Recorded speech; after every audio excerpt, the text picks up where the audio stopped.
Pemirsa, Anda masih bersama kami dalam Berita Lampung. Bagi Anda yang baru bergabung, inilah Berita Lampung Pilihan hari ini.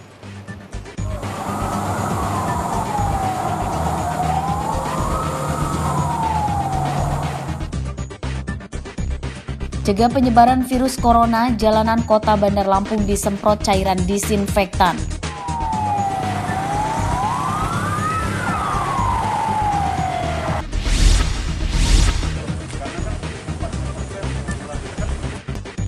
Sidak ketahanan pangan sejumlah pasar di Lampung Utara, Bupati temukan gula pasir langka, adapun sedikit namun harganya mahal.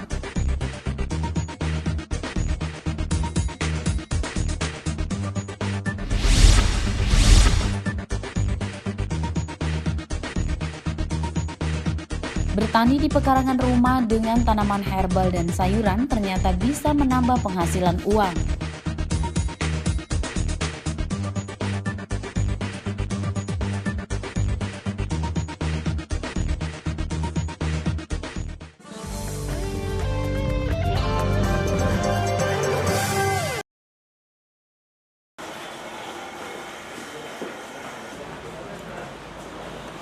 Seorang sales kendaraan bermotor ditangkap Satuan Reskrim Polsek Kedaton, Bandar Lampung saat sedang mengkonsumsi narkotika jenis sabu-sabu. Pelaku atas nama Erik Antodi, warga Bumi Waras, Bandar Lampung tersebut ditangkap di kamar indekosnya di kawasan Pramuka, Bandar Lampung. Pelaku kemudian langsung dibawa ke Mapolsek Kedaton untuk menjalani pemeriksaan lebih lanjut. Kepada polisi, pelaku mengaku mengkonsumsi narkotika karena stres dikejar target penjualan. Ia pun mengaku kerap membeli narkotika jenis sabu-sabu tersebut dari seorang rekannya.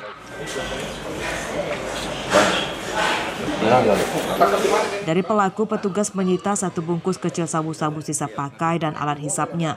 Petugas mengaku menangkap pelaku berdasarkan laporan masyarakat yang resah karena di kamar pelaku kerap dilakukan pesta sabu-sabu. Melakukan penangkapan dengan teknis undercover buy sehingga pelaku dapat diamankan berikut barang bukti berupa narkotika jenis sabu-sabu sebanyak 1 paket kecil. Ini pemakai atau dilihat dari hasil barang buktinya, pelaku ini merupakan pemakai yang sudah seringkali membeli narkotika tersebut dari kawannya yang berada di Sukaraja tersebut. Petugas kini masih mengejar penyuplai sabu-sabu tersebut yang identitasnya sudah diketahui. Untuk mempertanggungjawabkan perbuatannya, pelaku dijerat dengan pasal 112 dan 127 KUHP tentang penyalahgunaan narkotika dan hukuman 10 tahun penjara sudah menanti. Robi Laste melaporkan dari Bandar Lampung.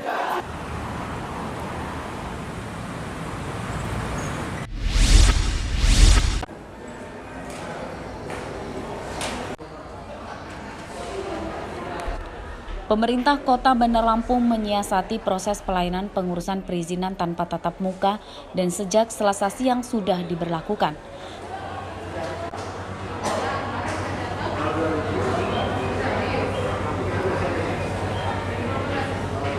Cara ini merupakan salah satu upaya Pemkot Bandar Lampung dalam pencegahan penyebaran virus corona dengan menerapkan social distancing, namun pelayanan ke masyarakat tetap bisa berjalan normal. Kepala Dinas Penanaman Modal dan Perizinan Terpadu Satu Pintu atau DMPTSP Bandar Lampung, Fahrudin mengatakan, proses pelayanan pendaftaran urusan perizinan kini dialihkan berbasis online. Formulir dan berkas dokumen pendaftaran berbentuk soft copy atau file yang harus diisi dan nantinya disampaikan melalui sambungan WhatsApp dari pendaftar. Setelah disetujui, berkas yang sudah jadi baru bisa diambil di loket kantor perizinan secara manual. Dalam rangka antisipasi menyebarnya virus corona atau COVID-19, kita di PTSP Kota Bandar Lampung tidak melayani tatap muka. Kemudian tatap muka dilakukan by handphone, kita sudah siapkan nomor teleponnya di loket pelayanan. Yang memerlukan konsultasi atau pengaduan juga sudah kita siapkan nomor teleponnya, jadi tidak ada tatap muka, yang ada by phone. Kemudian untuk kelengkapan administrasinya kita siapkan nomor WhatsApp-nya.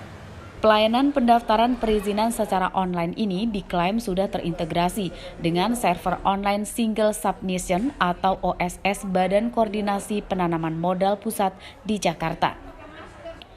Berkas yang disetujui dapat langsung mengetahui nomor induk usaha yang didaftarkan yang dikeluarkan oleh Badan Penanaman Modal Pusat. Nomor induk usaha tersebut kemudian menjadi dasar diterbitkannya izin usaha oleh dinas di daerah. Jeffrey Arifin melaporkan dari Bandar Lampung.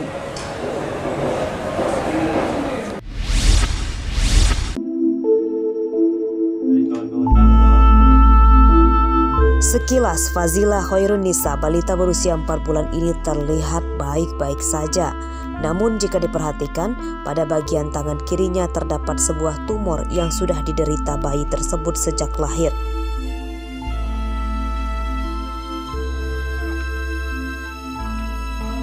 Kini kondisi tumor dari anak pasangan Sukirno dan Wiyati, warga Desa Agung Jaya, Kecamatan Banjarmargo, Kabupaten Tulang Bawang ini semakin memilukan. Hal itu karena pertumbuhan tumor Fazila setiap hari semakin membesar.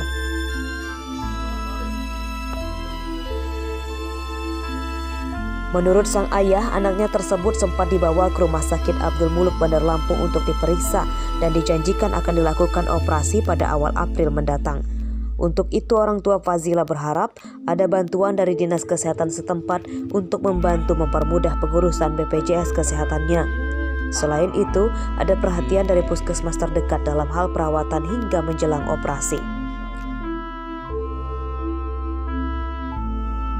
Karena saya sebagai orang yang tidak bisa berdaya apa-apa terkecuali doa dan usaha, harapan saya perhatikanlah anak saya, semoga cepat ditanganin, semoga cepat sembuh seperti anak-anak yang lain. Orang tua Fazila juga berharap adanya bantuan dari para dermawan karena proses operasi membutuhkan biaya tambahan. Kondisi itu dirasa menyulitkan karena Sukirno hanya seorang pedagang petis keliling dan istrinya tidak bekerja. Mustaqim melaporkan dari Tulang Bawang.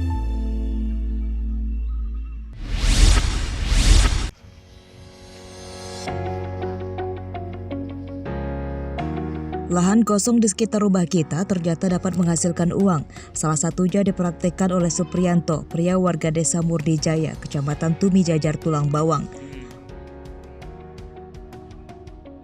Pria ini memanfaatkan lahan kosong baik di belakang rumah, samping dan halaman rumah untuk bercocok aneka tanaman herbal dan sayuran.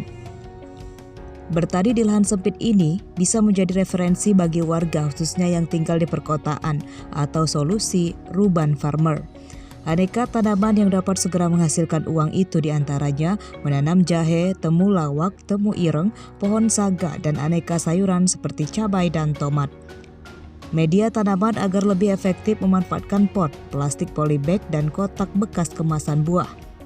Aneka tanaman herbal dan sayuran dipilih karena memiliki masa panen dari waktu tanam yang tidak terlalu lama. Untuk pertumbuhannya, Suprianto juga memanfaatkan limbah sampah di sekitar rumah untuk bahan pupuk organik, mulai dari sekam, pohon pisang, dan kotoran ternak ayam ataupun kambing yang mudah didapatkan. Meski tidak terlalu luas, bertani di perkarangan rumah ini dinilai cukup menghasilkan. Proses perawatannya pun lebih mudah. Dalam sepekan penghasilannya rata-rata minimal Rp500.000 sampai dengan Rp1.000.000.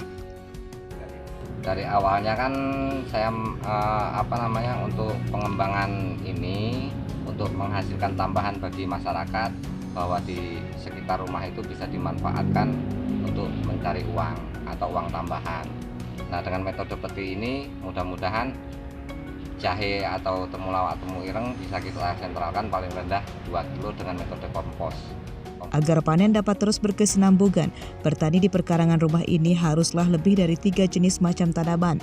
Sejumlah warga pun kini sudah banyak yang datang untuk belajar bertani seperti ini. Suprianto pun tidak segan-segan menularkan ilmunya kepada warga yang datang. Mustaqim melaporkan dari Tulang Bawang.